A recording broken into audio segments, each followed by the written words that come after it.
Howdy, folks. Wanted to give you guys an update.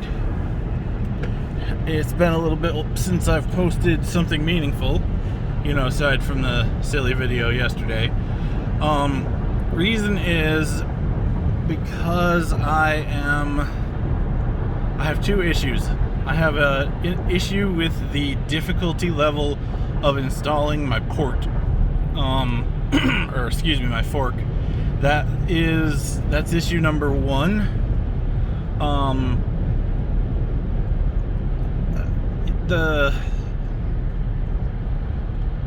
I don't want you guys to have to go into terminals and type things to get this thing installed. I don't want you to have to deal with Workbench to get this thing installed, because it's a real hassle, and there's a lot of people who have ordered this stuff. It's going to take too much time. I mean, I could try to write a good tutorial or even make a video, or both, but my goal was to make it install just the same way as OpenPilot stock does. Well, the problem is it works fine. What I have set up works fine for me, but for other people who have tried it, they use my installation URL and they wind up with stock OpenPilot. I don't have a clue why. And that's not exactly a good experience. So it's been a real hassle. Some of the earlier adopters were real technical people, so it was not a big deal. But so that's one issue I'm trying to resolve. The other is, as I said, I started working on we'll call it version 2, which is based on Comma's latest code, 0710, I think. I've re-implemented the steering thing, hopefully in a way that GeoHot will accept.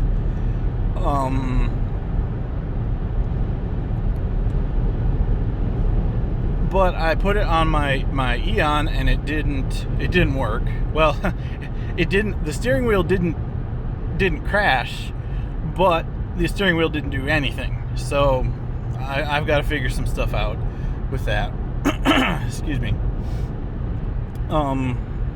That's why I am doing the manual thing right now, because my Eon is out of commission at the moment. Installing that updated the firmware, and when I tried to roll back to the working branch, it wants the older firmware, but it can't automatically install older firmware. So rather than trying to figure out how to fix the firmware, I've decided to push forward with version 2.0.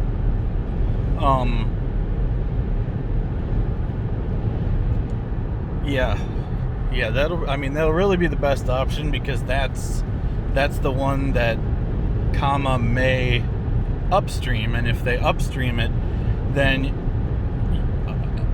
gosh, if I could get it upstreamed before I have to send out most of my orders, that would be awesome.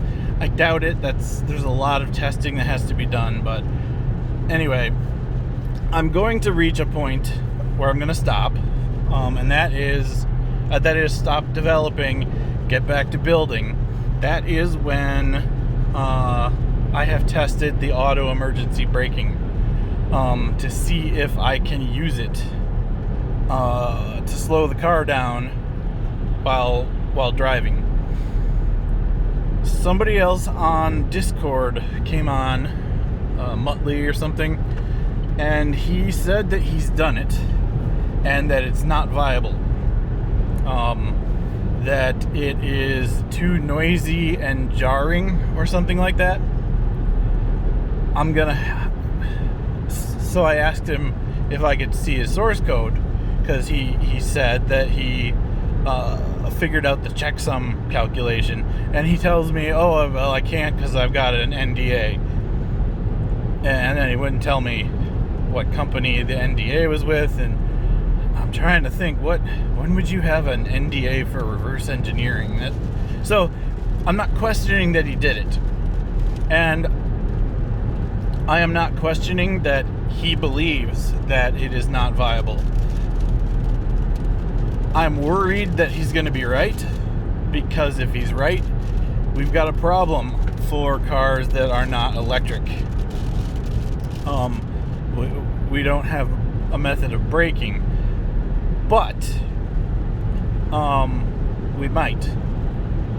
A lot of people with Volts, Chevy Volts, who didn't have adaptive cruise, have flashed the firmware from a Volt that does have adaptive cruise onto their engine control module and their brake controller, and by so doing, they've added longitudinal support in that way. It's very possible that most cars out there that are internal combustion cars that have the lane keep assist option, hopefully they also have the adaptive cruise option.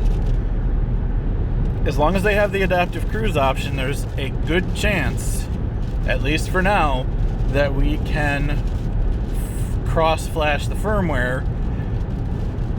That is going to be a warranty, I don't want to say voiding, but certainly a warranty, putting your warranty in danger sort of thing. Because you take it to the dealer, they run the scan tool, it's going to see that you have components that have been flashed with firmware from a different VIN. So there's some risk involved in that. I'm supposed to be arranging to go to Kansas to help a guy who has a Chevy Bolt LT. I hope I didn't already post about this. A Chevy Bolt LT that doesn't have any of it. It doesn't have lane keep assist or well, the AECC isn't an option. And he is willing to let me try flashing my firmware onto his Bolt. So, if he's still up to it, I haven't heard from him in a while. He's gonna fly me to Kansas to try this out. If I can do it, I will be able to open pilot to all Chevy Bolts, every single one of any trim level, and that would be cool. What would be even cooler though is if I can open up any GM car that has the option of lane keep assist, auto emergency braking, or adaptive cruise. That would be pretty fantastic, I think. So those are the things I've been working on. The production was paused because of the installation issue. I've got to get that resolved. Otherwise, everything is all set. So it's just a matter of sitting down and building.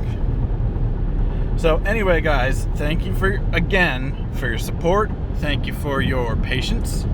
Oh, one other thing.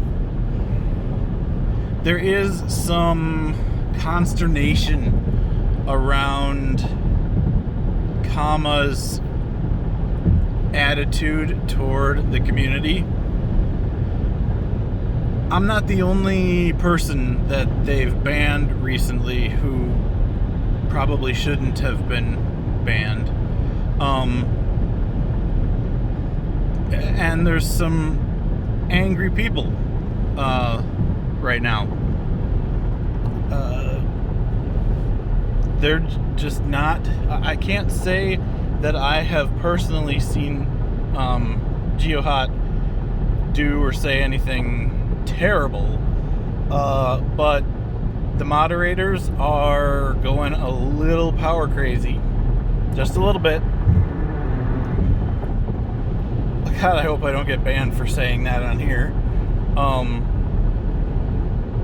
I hope that it resolves and that they realize that the community is the thing that's making them possible. but whatever. I am going to keep trying to get this upstreamed, and if they ban me, we'll look into options. Either way, I'm going to make sure that everybody gets what they ordered and everybody gets an excellent product. So, with that, I should probably let you guys go. Thanks for watching as always. Thanks for your support, and have a great day.